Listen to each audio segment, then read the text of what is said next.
Ушул жерде мен ушул жерде күтүп аткан балдарды, жардам бере турган балдарды ушул жерде күтүп аткам. Ушундай ленточка. Кандай чолду өзүңүз айтасыңыз? Биз болсо граждандык активисттер 1800 ленточканы ушундай даярдаганбыз, өзүбүз атап койдук патриотический ленточка деп.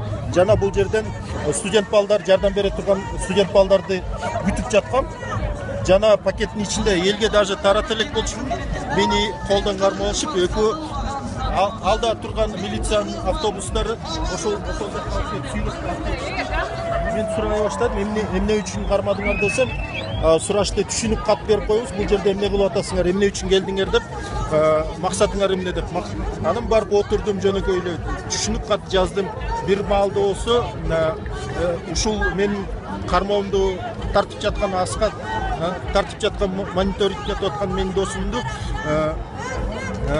алар аны да кармап келишти. Эмне үчүн дегенде, силерден да түшүнүк кат алабыз, эмне үчүн деп. Буларга жакпаганы ушундай ленточкаларды, биз патриоттуулук тасмаларды элге таратууну каалашпаганы дагы бизди болсо ГОМго местный управленияга алып барышып, ошол жерден бүт ленточкаларыбызды алып алышты.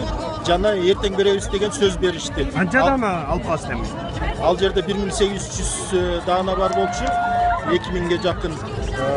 Кармаган адамдар болсо 5-6 адам, өздөрүнүн милиция кызматкерлери дешти, бирок эч кандай эмелерин көрсөтүшкөн жок.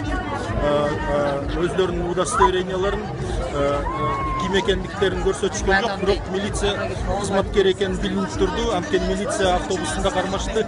Жана ошол жерден алардын начальниги, зам начальник ГУВД да бар болчу, буларды жөнөткүлө деп буйрук берди. Ага чейин мен буларга түшүндүрмө бердим. Мен бүгүн барып ГУВДга барып түшүнүк кат эмес, уведомление, кыргызчасы билдирүү кат жазганымды айттым. ГУВДда болсо оперативный дежурный мен түшүнүк катымды алган болчу. Алайда колдон